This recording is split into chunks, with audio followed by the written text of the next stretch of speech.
Salute. Top of the morning. Top of the morning. Top of the morning. Welcome to the Devo, Chris Joe. And it looks like we got Jordan in the middle today. Well, he'll hop in a second. Paulie got Jordan. a meeting, so Paulie's bullshitting today. So we're sorry about Paulie today, man. There he is. There he is. I hear ratings are dropping. Ratings are dropping as we speak right now, fellas. You're going to have to carry me today. People are taking bits the fuck away right now.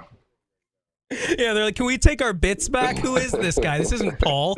He's not wearing flannel. Unless they like the movie Up and they like the Greg Pops character. I like that one better than people say I look like Carl Fredrickson or whatever, but as long as you don't compare me to the little kid Kevin, the little chubby kid, the Boy Scout with the bird or whatever, or maybe Kevin was his bird's name. I don't know, man. We're not here to talk up though. Guys, I am really into the latest development and what you guys are doing right now. We've seen you guys. You've got the clinics. We've seen you guys obviously hooping in the community, but like you guys are full blown AAU now. You guys are out starting teams. You guys are out coaching everybody. You got relatives coaching teams and stuff. Like this is a big move. Yeah, I mean, Joe was the first one to kind of jump on that train. I think I kind of got after Chris Joe, so I'll kind of let Chris Joe go into it and just how he got involved and how it got started with him. Man, so coaching, first of all, like I never saw myself wanting to coach at any level while I was playing or before, while I was playing, I was like, nah, once I'm done hooping, I'm going to just kick back, relax. If I have a kid at that point, maybe I'll coach him, train him. But you still have, an itch to scratch. That competitive spirit is still within you once you're done playing. And how could I impact the game? How could I impact the youth? And my main thing was, okay, I'm back in Montreal now. Who can I help? What AAU programs are around? So I connected with a few people. There's a good program out here called Brookwood Elite, who I wasn't too, sold on for real. But Red Rush Basketball, who I ended up jumping on with, was with a Montreal legend. He created this, Denver Reed. And we had a meeting when we spoke about everything that he's about. And he's not only about, the biggest thing for me was he wasn't only about hoops. He does a lot in the community as well. He has a foundation.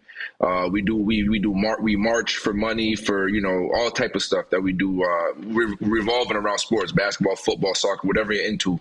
It's the impact that sports have on kids, right? So that was huge for me because I know how much it kept me out of trouble as a kid, and I just want to be able to do the same thing for these kids. So that was a no-brainer for me. And then getting into the coaching part of things, now I'm like, damn, how could I do this? I'm reading books. I'm on YouTube trying to figure out, okay, what's the best ways to get to these kids? Like, because I know how I like to be coached and what affected me, what didn't. But these days we know, as we said before, these kids are not built the same way. For whatever reason, they're not really built the same way. You told stories about your AAU coach punching you in the chest. I've been there. I played for DC Assault. Like, it was crazy what we had to go through, what we had to endure. Did you say they're called DC Assault? Sorry, Chris. Yeah, DC Assault was the name. The name has changed today, but DC Assault original, Michael Beasley, Nolan Smith, like Austin Freeman, like a lot of great players. DeMar Johnson came out of that program. Big AO, you know what I mean? So it was just a matter of me getting my feet wet and figuring it out, going to practice. Running plays now. How could I make them understand basketball from the ground up? Because a lot of these kids just go out there and they think it's just about playing. There's a structure to it. So, but I've enjoyed it. The AAU season is almost over for us. We have one more tournament left, and I learned a lot. And this helped me prepare. This helped me get ready for the fall, where I'm going to be coaching at a prep school. Way bigger schedule. We play 50-something games, I believe. We play 20 or 25 games in the States. About 20 in Ontario, and 20 or so, 25 in Montreal. So, that's a damn near 60-something games if you include finals, playoffs, or however it works. So I'm looking forward to it, man. I jumped right in. I feel like I missed the game. I miss playing. I miss competing. But the fact that I'm able to coach and still affect the basketball game, it helps. You know what I mean? I just can't go out there and score for you guys or defend or do whatever, but I could help prepare you guys and give you guys the tools to help you win the game, and that's great for me. Joe, so going back to the guy who started it, you said he was a Montreal legend. What made him a Montreal legend? Was it through the basketball, or was it something else? Through basketball, man. This guy Denberg Reed, he might be about 5'6", 5'7", man, but got like a 45-inch vert. Was dunking on big men. Like as a kid, seeing this in Montreal, like I wasn't thinking about the NCAA at 9 years old. Like I would see him playing, and I'm like, damn, this little dude is like doing all this. This is crazy. 10, 11 years old. So what he was able to accomplish in Montreal alone, like being the McGill University, who Syracuse actually came down to play a few years ago with Tyler Ennis and Jeremy Grant and stuff. He's the all-time leading scorer there, all-time assist leader. He did great things for Canada basketball. So him, like, I had my brother to look up to, of course, but him being one of the older figures in Montreal, it was like, wow. Like, I respected what he did as a basketball player, first and foremost. So that's always easier when someone who with a resume, with credentials, speaks to you about basketball. It's easier to listen. So when he sat down and we spoke, that's what kind of made him, like I said, that's what kind of made him legendary in Montreal, was just everything that he was able to accomplish, all his accolades within Canada. They played, when he was coming up, they played again, teams would come down and play, and he did well against teams. Like he could have went D1, but he stayed in Montreal for whatever reason, family, whatever it was.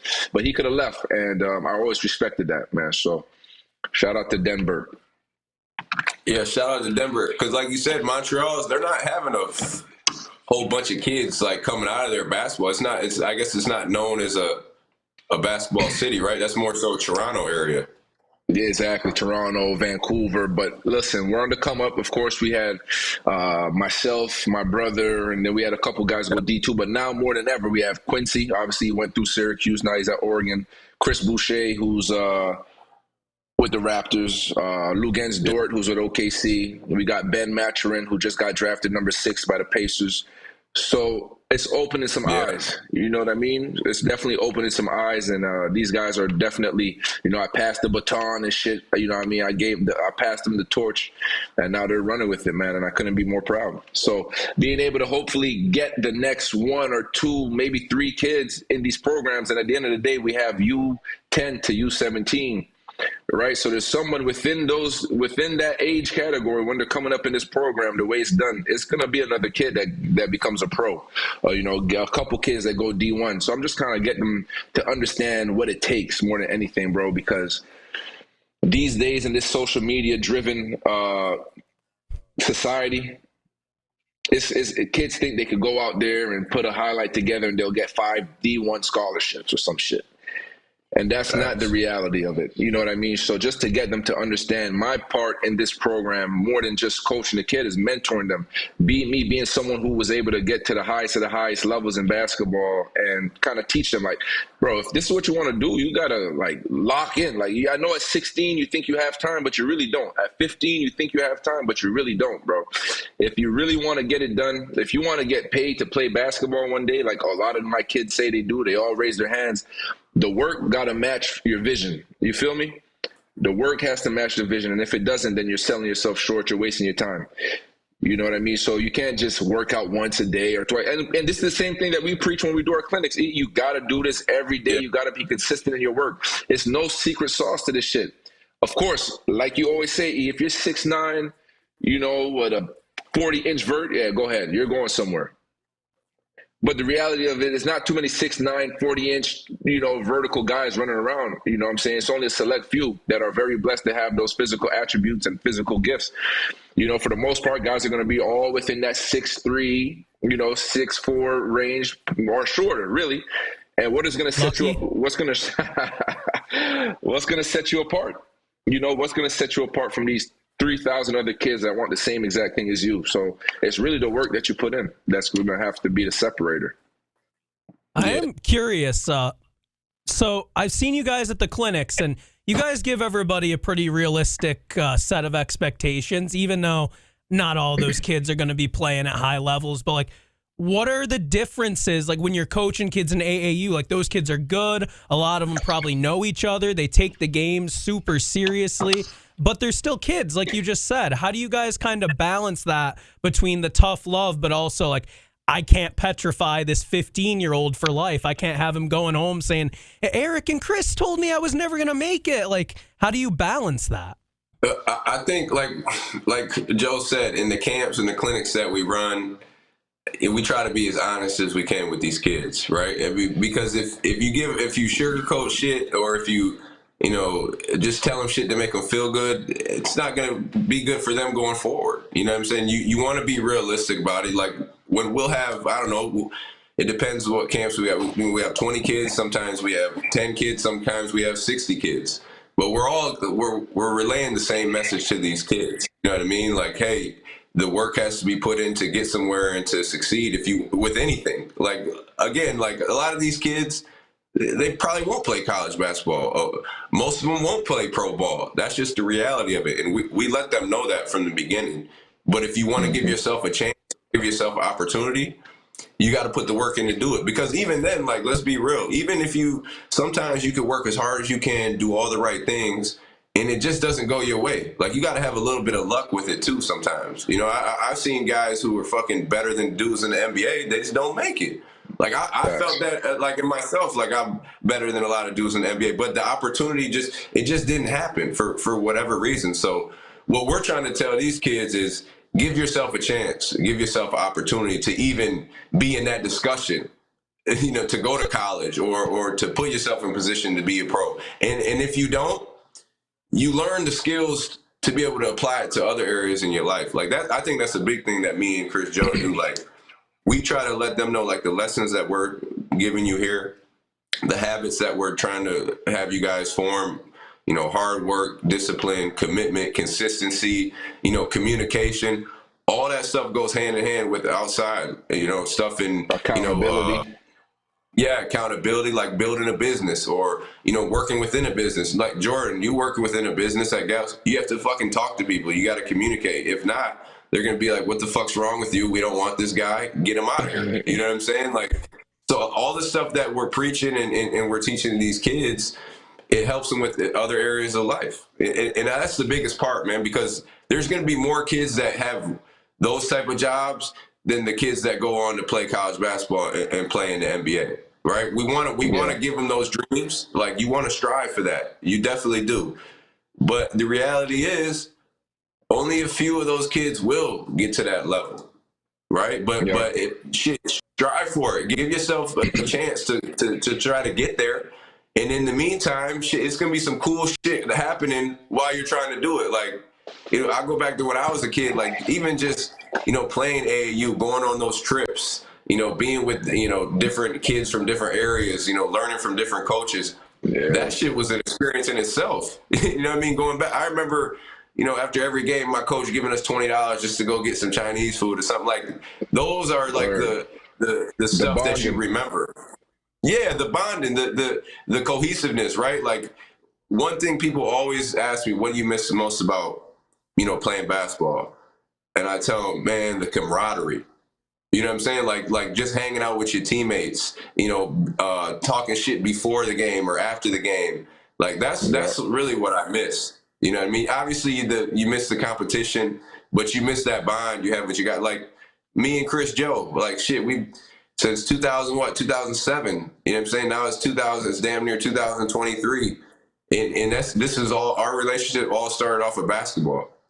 You know what I mean? So, like, these kids, like, you know, with Joe's coaching with AAU, and, you know, mine's a little bit different because I just launched it, you know, a month ago. But these kids are gonna meet new friends, meet new people, have new experiences, like, do stuff that, you know, they might never ever thought they would have done, you know, or go places they you know, may have never went before, you know. So I think that's a big part of it, man. It's just is learning and growing through those experiences. And again, like, all these kids aren't going to play college basketball. We want to be able to put something in your brain to where, you know, you're forming these habits, you're doing these things to get you to another level, to be successful. And I think, and I can speak for Joe because I know he feels the same way. When we see that with a kid, when you see a kid, like, improve, or, you know, his confidence level go up, he wasn't speaking at the beginning of camp. Now at the end of camp, he's the most talkative one. Like, when you see those type of things as a coach, you're like, oh, damn, that make you feel good because, you know, you were able to bring that to a kid and get him outside of his comfort zone a little bit, and that could change his life. Like this stuff that like Joe's doing and I'm doing, Mookie's doing. You change the kids' lives. Yeah, you want to create good basketball players, but at the end of the day, you want to create good people. You know what I'm saying? Like that's why we're in the position we're in right now. Jordan, that's why you're in the position you're in right now. Like I'm sure somebody helped you and gave you some guidelines to get to where you're at. You know what I mean? Same for me and Chris Joe. Like somebody did it for me. My AAU coaches were like straightforward, man. Like these dudes were not sugarcoating anything. Like I said in the beginning, Joe said they was punching me in my chest if it was wrong. Now we're not doing that today because it might be a lawsuit or some shit, right? Right. But back then, like I go tell my parents, they be like, all right, well, did it work out? Be like, yeah. I mean, it worked out. You know what I mean? So the stuff that you learning from myself and Joe and all the other coaches, it goes further than basketball. You know what I'm saying? I think sometimes people can get it mixed up, like we're only in this to teach basketball. Nah, it's more than that. You know what I'm saying? It's about like you're really teaching these kids about life. How to be successful in life, how to navigate, through different relationships and different situations. And to come out on top of that. You know what I'm saying? It's going to be ups and downs, man. Life is about ups and downs, and sports is about ups and downs too. That's why it's so cool to be, you know what I mean? It's so cool to be able to talk about it because it's one and the same. You know what I'm saying? And like I said, when you can see these kids develop, starting their communication skills, their basketball skills, whatever it is, that's awesome to see, man. Like it's rewarding. It's more rewarding than fucking making a move, making a dunk, making a 3-pointer. You helping somebody life.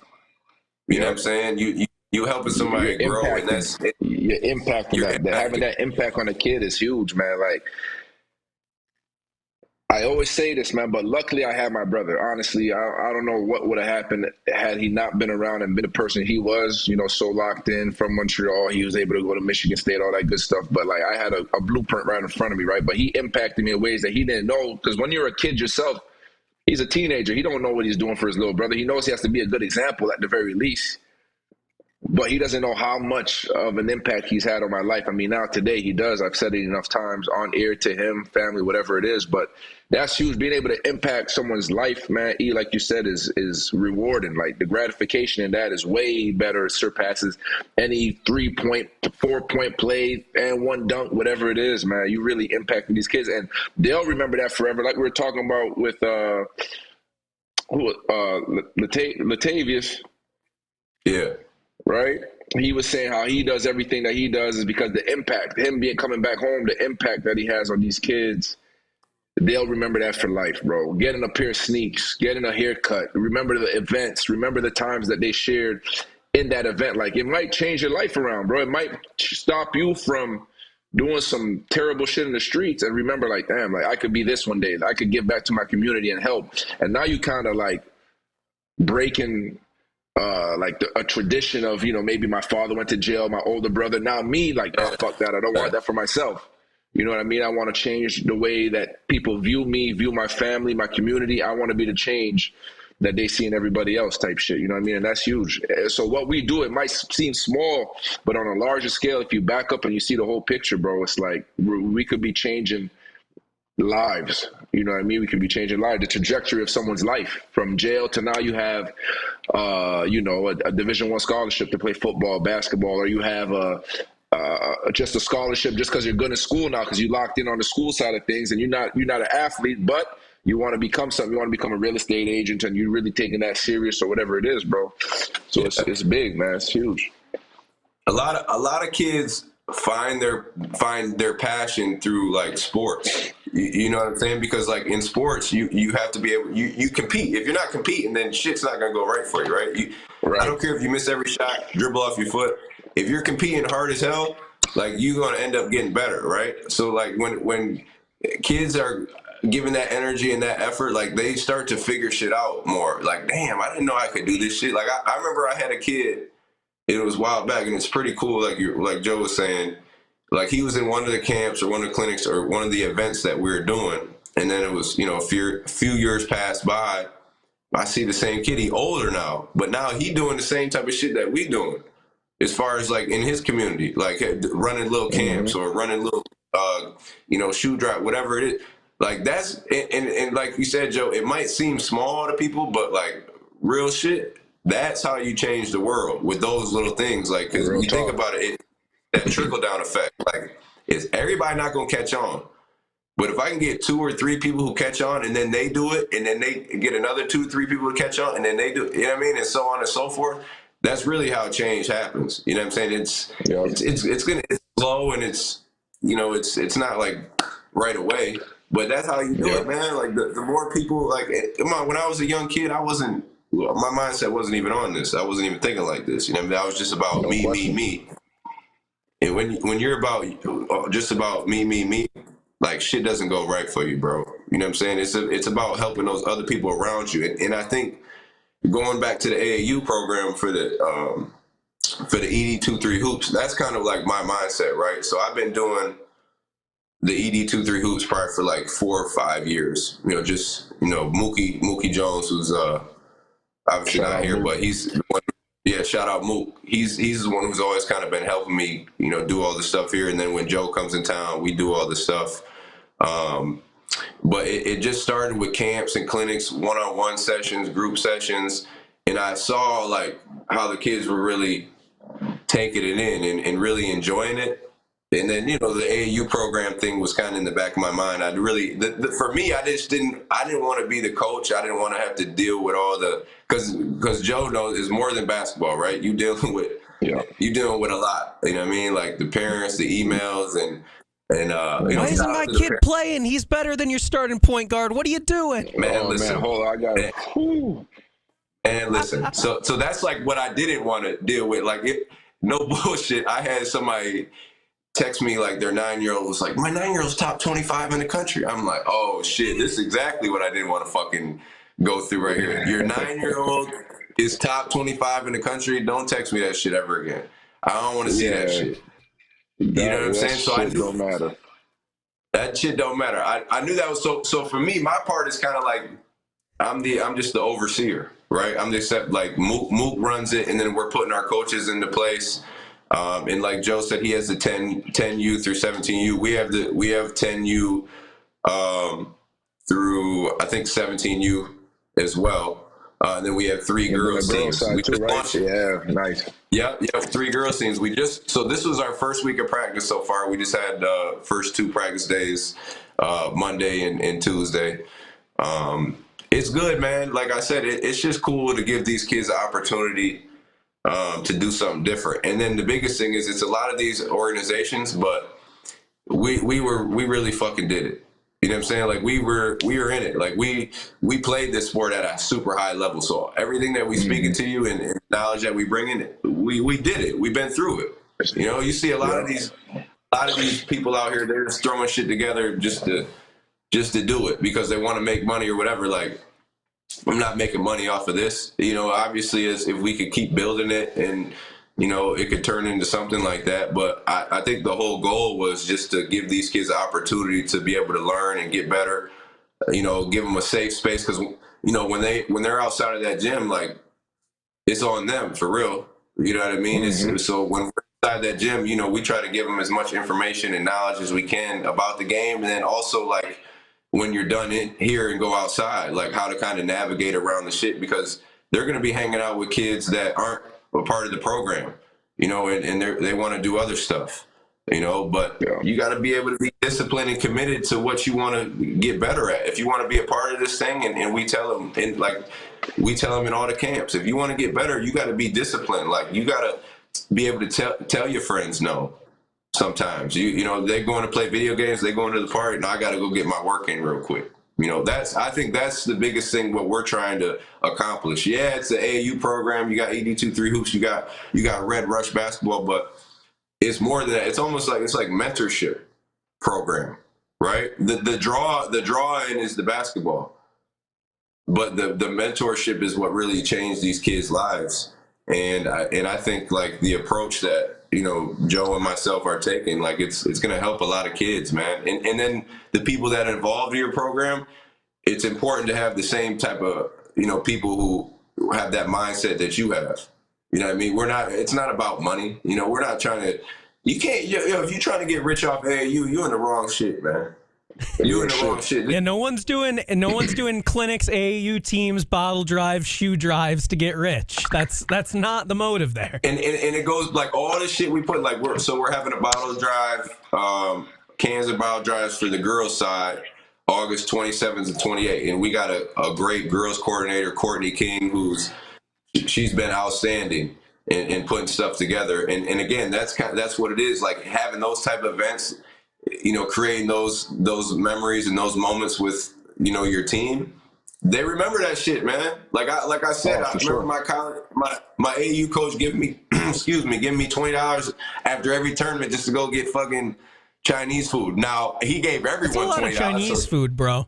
Yeah, I'm just saying, there's got to be some leftover there. Get into some trouble. Man, it was some, I don't know. Back then, it was whatever. We were eating whatever. Motherfucker get a bag of Fritos and go play and get 40. That's just how it was, But we remember those times, man. Like those, I can't tell you like what, how many games I won in AAU or how many points I scored. But I'll tell you, like, remember hanging out in the room with my boy and in Cleveland when we got in trouble, my coach fucking wakes us up at 2:30 in the morning to go run around the whole block at 2:30 in the morning, you know what I'm saying? Because we were being loud in the hotel room. Like those are the type of moments that these kids are remember, and we want to be able to help them create those moments. You know what I mean? With these programs.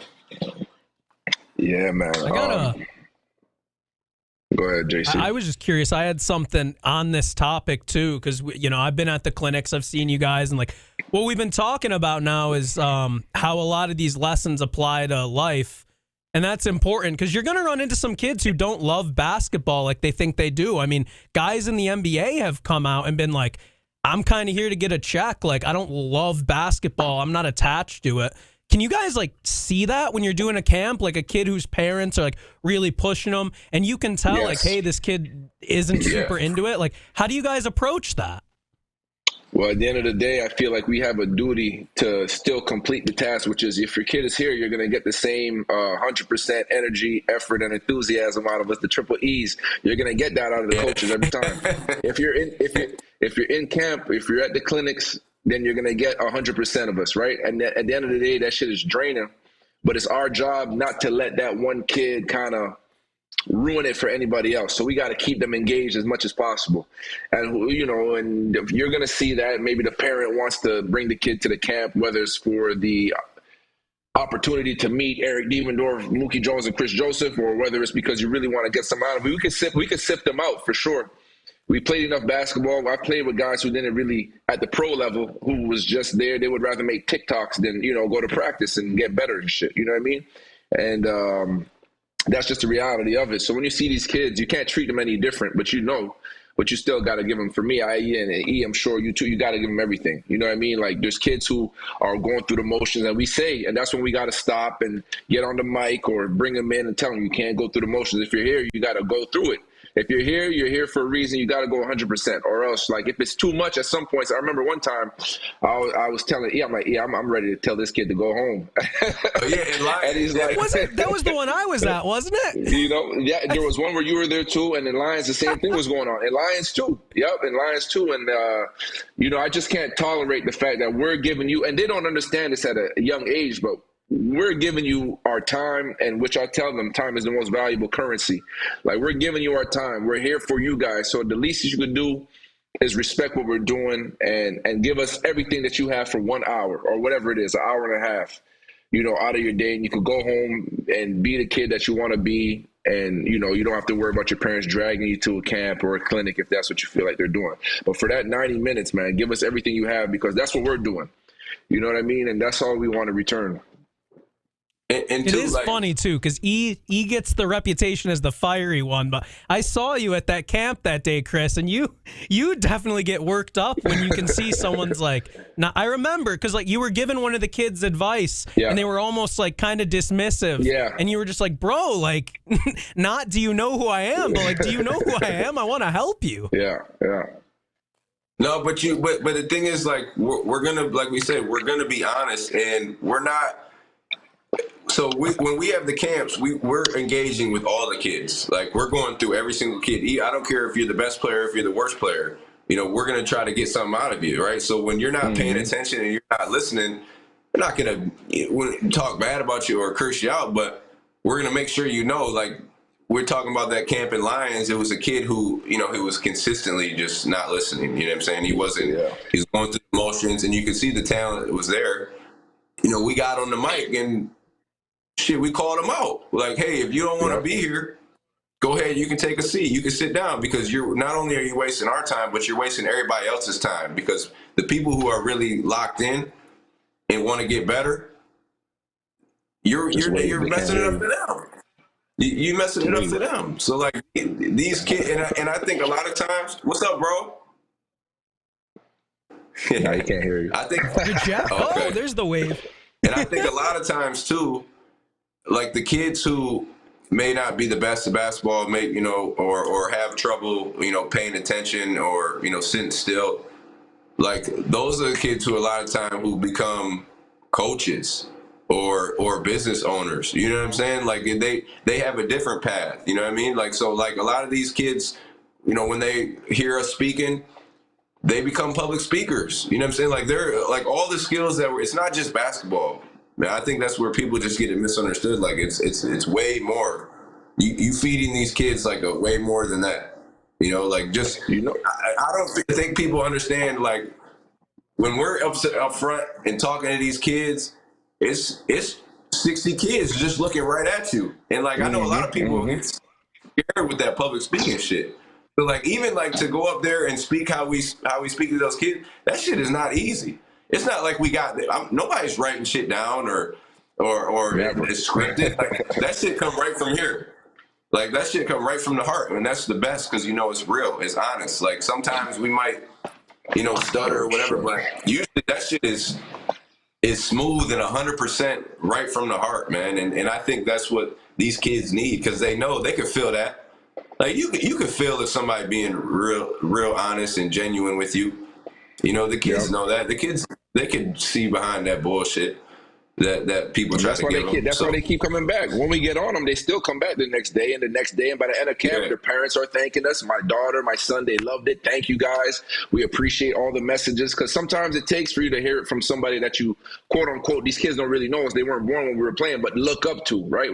We rightfully so are Syracuse legends, right? So when you could come there and you have 2-3 guys right there talking to you the way that we're talking to them, sometimes they receive that better than their parents. At the end of the day, we all think our parents are just annoying as hell. Like, you want me to, take out the garbage, dude, make my bed, goddamn, brush my teeth, all these little things. But when we're talking to them and giving them these life messages, like not just basketball, like you mentioned, like the parents are appreciative, not just the kids, the parents, because they're like, you know what, that's going to resonate a little bit more than what we tell them every day. We tell them the same thing, but the way you guys broke it down and told them, they'll appreciate that, and it'll resonate a little bit better. You know what I mean? We're helping the parents too, like you said. Oh yeah, no question. We are. Shit. It was crazy though, E, because like it's gonna be those. At the end of the day, it's the summertime. You want to have fun. Parents want their kids to have fun. They're putting forth some money, right? And they want their kids to have. But sometimes, right? AAU at the end of the day is damn near a summer all-star team. You're trying to put together the best of the best because you want to go and compete, right? So as much as sometimes there might be on an all-star team or the Team USA, shit, the worst player might have been Drew Holiday, let's just say, but he's an NBA all-star on the USA team, right? So you got Dame Lillard, you got KD, whoever's on them teams at them times. Your kid might not play a lot of minutes, bro. There's only 30, whatever it is, 32 minutes in the game. You might not play as much as you want to. Fortunately, two things. One, I didn't have to worry about playing time at the AAU level. And then two, my parents were in Montreal, so they wouldn't even have known what was going on. And three, I wouldn't complain to them about playing time anyway. Like, how the fuck could I get in the game would be my focus. I wouldn't go home and if my mom started complaining about playing time, I'd have to tell her, like, Mom, chill. Like, he's better than me right now. Like, if I want to play, I got to get better. Like, simple as that, right? But parents are not really seeing Pro tip, your parents cannot help you get in the game. Listen to these two. Don't tell your parents. They cannot help you. That shit gonna make it worse. Don't waste your time. It's going to make it worse. Yep. Oh, damn, now you're telling your mom you're not playing, or maybe it's not the parents. Sometimes it's not even the kid. The kid is cool. The parents are the ones that are like, damn, I want Timmy to get in the game. Like, why isn't he playing? And then what that causes now is that Timmy's mom is, because to get in an AAU tournament, all you need is 10 players and the fee, right? $500 per team. So if you could afford to take Timmy away from ED 23 hoops, make your AAU team, and pay, okay, but now you're just going to go and get smacked everywhere that you go. So is your kid really benefiting from that? No, they're not, bro. So it's like the AAU is crazy now, because really all it is, you get on the website, okay, Hoop Group or whatever it may be. These are big time places, bro. They make damn near half a million every tournament. Easy concession, teams, the fee, easy. You know what I'm saying? It's a business. And that's what parents are doing now. It's a business. And parents these days, what they're doing is, if they are not happy with their kids' playing time, they'll take that kid out of that program, get 8, 9 of his friends, you know what I'm saying, that might not have made a team, and now they want them to just have a fun-filled summer. Bernie's Navy. Just have them do it. They just want a fun-filled summer. But if your kid wants to, play Division I basketball, and that's not going to help them. Now, if you just want to play and travel and, stay in hotels and create that bond that we were talking about, that's one thing. But it's not fun to get your ass bust every tournament and get mercy ruled every tournament. It's not. So right. That's where the AAU thing gets a little tricky for me. The playing time, and it's tough. It's 2 months of the summer, 2.5. You want your kid to enjoy themselves, but your kid is not there yet. He's not going to play ahead of my starting point guard, my backup. So he has to get in where he fits in. And when you do get in, make the most of your opportunities. And that's just not an AAU, but in anywhere that you play, if you're not playing a lot, make it hard on the coach, bro. Get in there and make it hard on the coach to take you out. You know what I mean? And that comes with how you approach the game mentally. Okay, I haven't been playing. Are you on the bench sulking and bitching? Or are you, okay, when my time comes, I'm going to be ready. I'm going to go get a deflection. I'm going to do all positive things on the court. You know what I'm saying? I'm going to make my presence felt. And that's what kids have to understand. And you might not play a lot in AAU, but at the end of the day, we were in Atlantic City, and one of the guys on our U17s team had an amazing start to the game, right? Amazing. It was our point guard, starting point guard. 7 points, 3 assists, got a couple deflections, and coaches were there for those. Coaches are in and out. They watch games for 5 minutes, and then they're going on to the next court. It's 20 courts out there. You know what I mean? So, and he had a shitty second half. So imagine the coach would have seen the second half, they would have turned their head okay, there's no one here to see. But because he started the game, when he was in there, he was able to impact the game. That was the big thing. So it's not about, especially on the AAU scene, you got to be able to impact the game as soon as you get in, because you never know who's watching. You literally don't know who's watching, bro. There's a bunch of teams there. There's a bunch of people walking around with backpacks with polos on. You don't know if it's a prep team. You don't know if it's a Division 1, 2, 3. You don't know who's watching. But at the end of the day, Poetry and Molten would say, every day is an audition. When you go out there and you play, man, it's not, you got to get ready to perform. You know what I mean? You got to be ready to perform. Them lights are on. So how you approach the game, how you approach everything is important too. You're not going to play a lot. You know what I mean? If you're not going to be one of those guys who don't play a lot, the way you approach the game is going to be huge. Mom, dad, you won't be able to help your son play anymore if you complain to the coach. I'm telling you now. Hell no. You're going to make it worse. And I think a big thing too, Joe, that what you said is, and this is for at every level, bro. Because as you start getting up, it's only once you get to that college NBA, it's only a few guys who are going to really have the ball in their hands a lot, right? Yep. It's only a few guys who are going to play 35, 40 minutes a game. How can you go in and make an impact right away? Because in the NBA, guys are getting paid $20 million a year to go in there for 6 minutes and see what they and get fucking 3 for 3 from 3 real quick. You know what I mean? You only get that small window to go in there and make an impact, yo. And the players who can make impact in that small window, those are the ones who's gonna get paid. And that's a role. That's as you right now, I think AAU is so fucking saturated, right? Just like you said, with dumbass teams that are made up. For me right now, it's I just started up, so I'm kind of letting these kids get in and then seeing how they are as we go. So the tournaments that we're entering, I'm not throwing them in fucking hoop group right away with these not yet. Yeah. You know what I'm saying? So it's going to be we're doing a lot of local stuff like that and letting these kids figure out for themselves oh shit, I got to get way fucking better. You know what I mean? Mm-hmm. If I really want to be able to compete, because this is the startup of it, and then I want them to get a feel for what it really takes. You know what I mean? And then I think the good thing is with guys like us who really know the fucking game and know what you need to be able to get there. You telling these kids, we don't need you to fucking score. We don't need 5 people to score the ball. Exactly. We need a guy who can handle the ball, who could set teammates up, a guy who could shoot the ball, a guy who could fucking play really good defense and rebound the basketball, and a guy who's gonna do every little fucking thing, dive on the floor. Like, it's about setting your role. And Draymond's gonna make the Hall of Fame, averaging like 7 or 8 a game. I just saw. So look, I just saw a fucking stat line from Dennis Rodman, and it was fucking wild. He had 0. Is it the no points, 20 rebounds, or whatever that game was? No, he had like 29 rebounds or something. Yeah. 0 points, 29 rebounds, and but like my man is in the Hall of Fame. Zero shot attempts too. Yes. Like, he didn't even attempt a shot, bro. That's why I'm there. So we if we could put that in these kids' head from an early age, because right now, with you said, Joe, with social media and YouTube and all that shit, kids feel like they have to be that guy scoring the ball, or they got to be the fucking 3-point specialist. No, motherfucker, you got to have a role to where you can make the team better. You know what I mean? From a young age, they got to know that early from a young age. Because now once you know that early on, now you really know how to play the game. You know what I'm saying?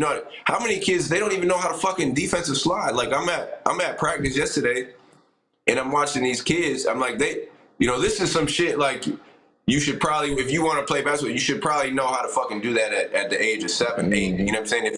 No question. If you were taught the right way. Those are some of the first things that you'd be taught, you know what I'm saying? So you could tell, a lot of these kids, they haven't been taught the right way, and then that makes it even harder on guys like us, because now when you get them, those habits are already formed, so now it's our job to be able to break those habits for how many years they've been doing them, and then get them, on the right path. Break it down and build them back up. Yeah, man, that shit is tough as hell. It's a lot. It's a lot more in the coaching than people, even fucking me. I'm learning every fucking day about how to be a better coach, because it's not just about basketball, because you got to figure out what makes this kid tick. You know what I'm saying?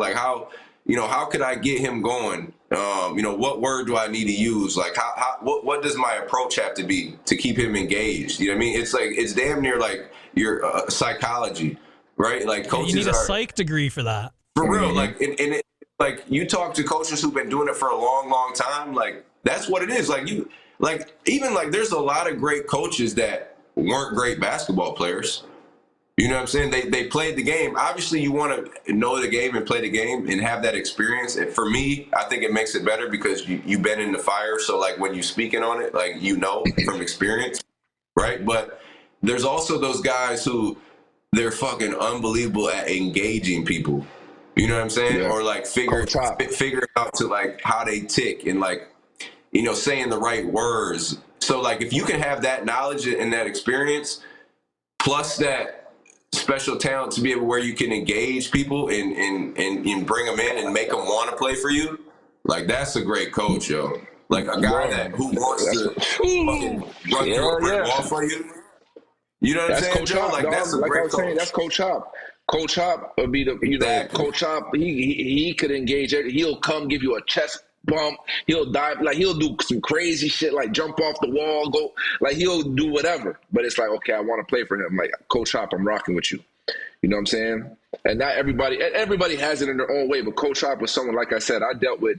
Coach Murphy recruited me. I was a wing, so I didn't deal with the guards very often. Except the one time I was supposed to play the top of the zone, I think my sophomore year or some shit. But Hop was constantly the one. He would give me he would leave newspaper articles, quotes in my locker. Coach really cared about everybody. And it's not, at the end of the day, Syracuse is you have your guys. I'm a guard coach, you're a wing coach, but Hop didn't care nothing about that shit. You know what I'm saying? If you're a good, you're his guy, you're his guy. You know what I mean? He would leave stuff in my locker, read this Reggie Miller. Do you quote. remember anything he like left for you? Like any of the quotes or any of the articles that really stuck with you? The one that really sticks with me is one about Reggie Miller. When I was having a rough stretch, and I told this story before, whether it was on here or somewhere. I was having a rough stretch, and he left me, and he knew it, because at the end of the day, you know how the coaches are set up. I think it was like Bernie, Coach, then like, you know, wherever Hop was. But I was always between like Hop and Murph. I was always somewhere in the front. I'm trying to get in the fucking game. Like, Coach, I'm right here. Like, so I'm trying to sit as close to Coach as possible. You know what I'm saying? At the end of the day. So I was having a rough stretch, and I'm like, fuck. Like, he could probably sense that I was getting a little down. I wasn't being my smiley self for the next couple of days. Like, you know, usually I have a certain energy about me, and I guess the games that I wasn't playing well was affecting me. And Coach Hop had put an article in my locker about Reggie Miller when he was having he was struggling shooting the ball or whatever it was for a little stretch as well. And long story short, Reggie Miller was told by somebody, whether it was his shooting coach or whoever it was, like, fuck it. It is what it is. Literally, those 2 words, it was fuck it. Like, you know, he told him, like, whatever, the ball's going to go in. There's only 2 things that can happen when you shoot. You're going to make it or you're going to miss. You got to have that next shot mentality. So basically, in the article, Reggie Miller had written fuck it on his shoes. So anytime he was on the bench and feeling like, damn, like I'm bricking, I'm not playing well, you look down, because usually that's something that you do. You look down at your feet, whatever it is, and you see fuck it. It kind of reminds you, like it snaps you out of it. And that helped me for the rest of the year. Remember, we had the LeBron James Soldiers my sophomore year. It was orange tips with the white. And I wrote in black Sharpie, in quote, I wrote, fuck it, boom. And, you know, Coach Hop saw it, and he was like, yeah, JoJo, yeah, give me a high five, smack my chest. He was like, yeah, okay, he's hype. And I'm like, yo, Hop, no bullshit, Hop. This has been helping me for the last couple. And I wrote it on my shoes for the rest of the year. Everything that I had. We had the LeBron James, the Soldiers with the navy tip, with the orange tip. I wrote fucking in every pair of my shoes for the rest of that year. And it kind of helped me. Well, kind of. It really did help me, like, get through whatever it was. Like, damn, I'm playing like some shit. First half, second half, fuck it. Boom. I had a bad game, fuck it. Next game, I'll be better. You know what I mean? So that really helped. And that's the type of person Hop was, man. And I always appreciate him for the little things that he did like that. Hey, I'll tell you this too. Like, I don't think people really understand. Like, especially when you're playing at a high level. Like, when you're playing high level sports, Division I, you know, pro sports, whatever it is.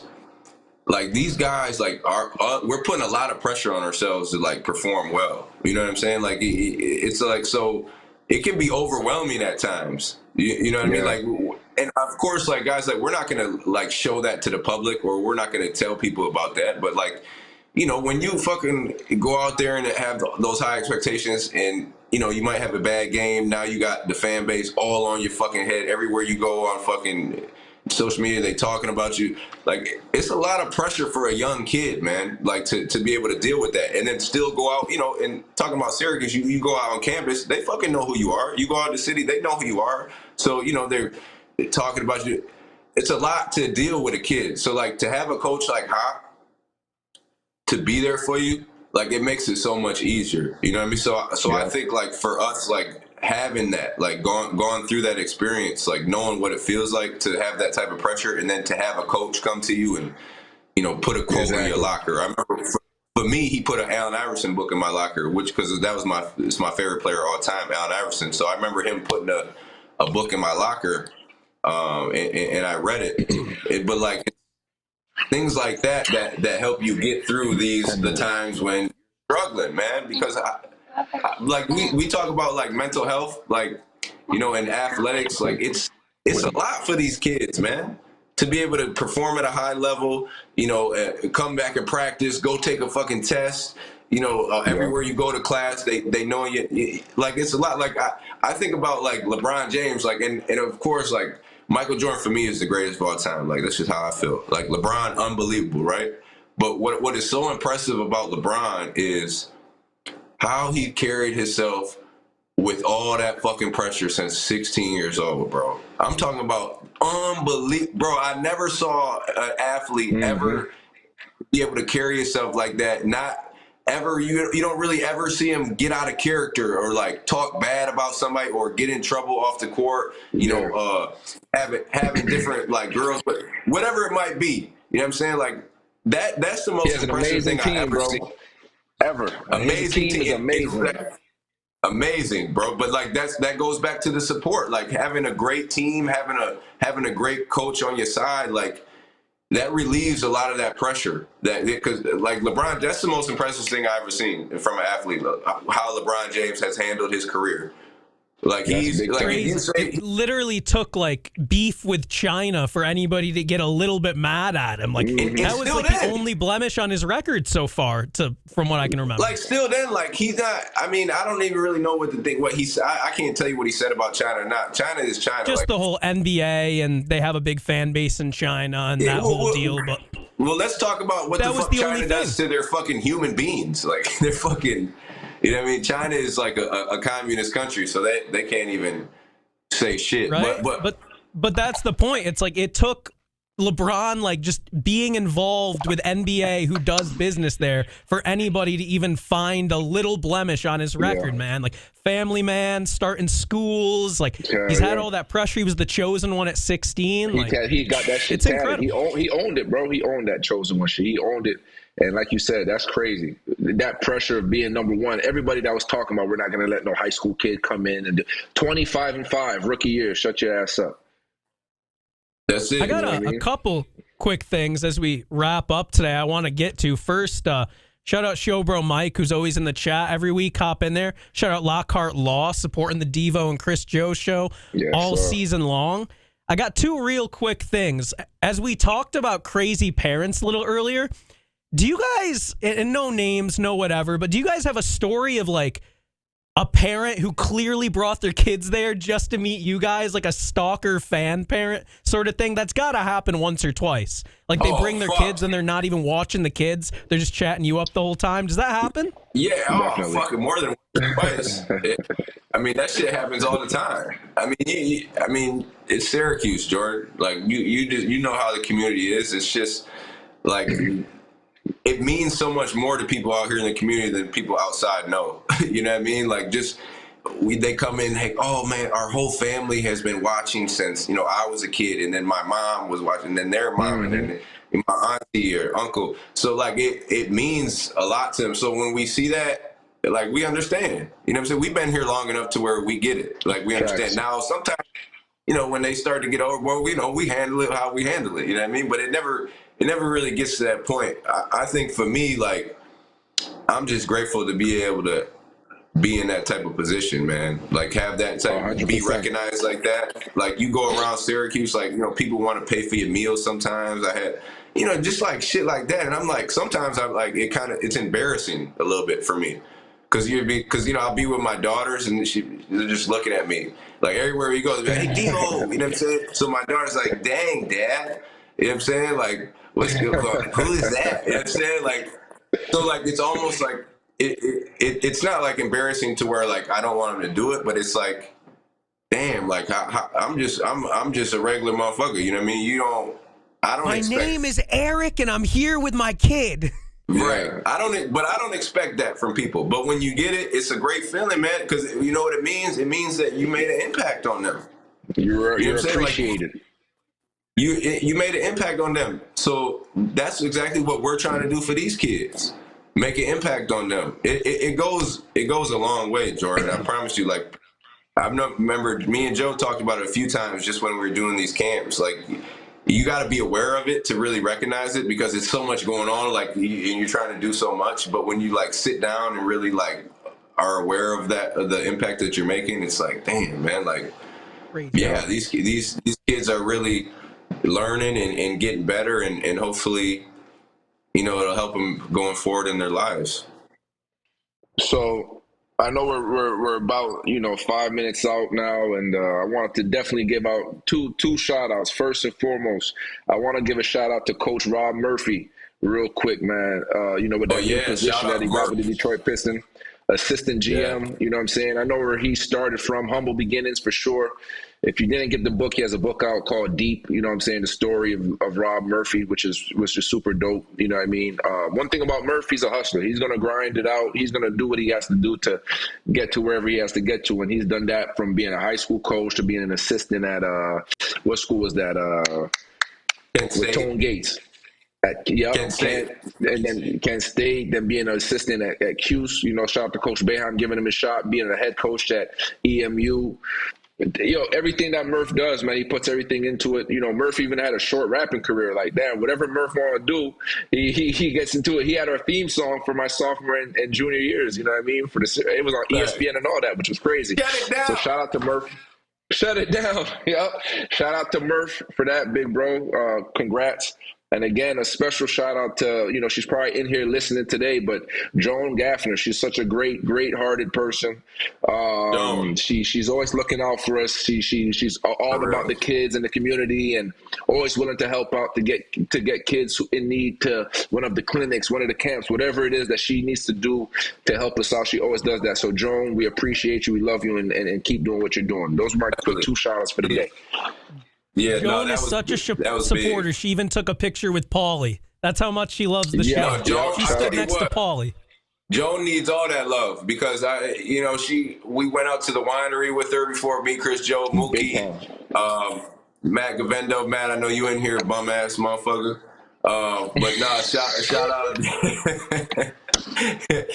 Joan is like unbelievable. Like whenever the kids need something, she's bringing in bracelets for the kids.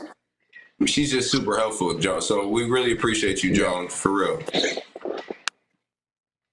Definitely. No doubt. I got just one more little thing before we clock out. I know we're hoping to talk with Coach Jack and Billy Owens in the coming weeks. We got a few more episodes before season 1 concludes, but you guys saw that man, Dave Portnoy, was in Syracuse reviewing pizza. Did you guys see his controversial top 10 Cuse player list? Yeah, that was dumb as hell. I mean, it was right? a dumb list. It's dumb when number 9 on the list says it's dumb. Yeah, because I saw the list. Yeah, it was a terrible list. I mean, he had some good players, but that was his favorite players, probably. You know what I'm saying? Yeah, that's what he it's said. Missing Chris, for sure. I don't know what's good with that. I mean, it was like, again, favorite players is the way that they impacted that one individual. You know what I mean? So any person's list could be different. Like we said, we had Kiss top 5 that are alive. We were in his top 5. You feel me? And people got crazy and said that we shouldn't be on that list because, with all due respect, there's this person and that person. And, hey, it is what it is. When you're going for your favorite players, it's different than the greatest players. So you can't be mad at someone for, putting their favorite players out there. So you can be mad at him for spelling Jerry with a J, though. That's inexcusable. No question. And I appreciate you, E, for correcting his ass, because you can't do that. Yeah, that was fucked up. But shout out to Dave Portnoy, because he did give us a shout out. He gave me a shout out with when he did this little pizza review or whatever. So that's what's up. But you gotta get it. How you gonna? My man G Mac. It's G Mac, motherfucker, not J Mac. What the fuck? I would also like to get, if we could get Coach Red on here, Coach Red Autry, if we could get him on here. And another quick little shout out to Trey Autry, man. He's doing big things on the AAU circuit with City Rock, EYBL. Shout out to Trey. I personally, when I met Trey as a young fella, I didn't know that he would come up and become who he is today. But he stuck with it. He grinded with D Nichols. He grinded with ED. He put his work in, and he's doing. So I seen him on a clip yesterday, I think, because our good friend Rudy is in Syracuse, and I seen him, in the Mello Center getting busy. So what I'm saying, he's gonna be good, man. He's gonna be good for a long time. So any school that could land him will be lucky. And shout out D Nick too, man. I know D Nick quiet, he behind the scenes, but he doing a lot of good things over there. On the SU coaching staff, helping those guys out. I know he's working out Jimmy and like you said, Trey. D-Nick, he was one of the hardest workers, man. Like, for real. Like, I used to work out with D-Nick every single summer. No one works harder than that guy, man. So he deserves whatever's coming to him for sure. He got a lot of good things coming. Yeah. Also seen him during Summer League. I seen him behind the bench. I don't know if he was coaching or something, but I seen D-Nick at Summer League too. Maybe he was just there watching Buddy. I don't know. But shout out D-Nick for sure. Someone who I looked up to going to Q's playing the wing position. Like, you go to a school, you always got to see who's there at the wing. How was their successes, their failures? Where could you compare yourself to them? And he was always someone that gave me some great advice every time that he came back. He always came back to the Q's and worked out and wanted to play ones and all that stuff. So shout out to D-Nick again, for sure. Hey, we showing a lot of love we show a lot of love, man. We not throwing any hate out there. We showing all love. We want everybody to eat good. You know, we want everybody to have opportunities. That's what we about, man. We showing love, man. That's what it's about, fellas. Well, next week we should hopefully have Coach Jack on. We're stuck between 2 days there, so I'm hoping that's the one we can land. But we'll have her on soon as the home stretch of season 1 moves on. While I run out to the producer's desk and shut it down, you guys want to remind everybody what you got going on in the community before we sign off? Do your thing, Joe. What you got? Oh man, what we got going? Shoot, I know. You know, it's everything cool, man. On my end, everything good in the community. You know, you got the camp coming up, Nike camp coming up, but that's already the spots is already filled up. That's August 15th, the week of August 15th. But other than that, man, I want to sign out on a good, positive note. Just remember to be a good person. Make somebody smile today. That's huge. Make somebody smile. Make somebody feel good. You never know what someone's going through. Be a good person. Hold the door open for somebody. Make them smile. Tell a little dad joke if you have to. Do what you got to do. Yeah, absolutely. We got the AAU going on, ED23 Hoops. We got the bottle drive coming up 27th, 28th. It's going to be at the Tip Hill Community Center. Come bring all your empty bottles, drop them off. You helping these girls, pay to play, get equipment for the gym, everything like that. So, like I said, we showing love. We trying to bring a lot of good things to the community.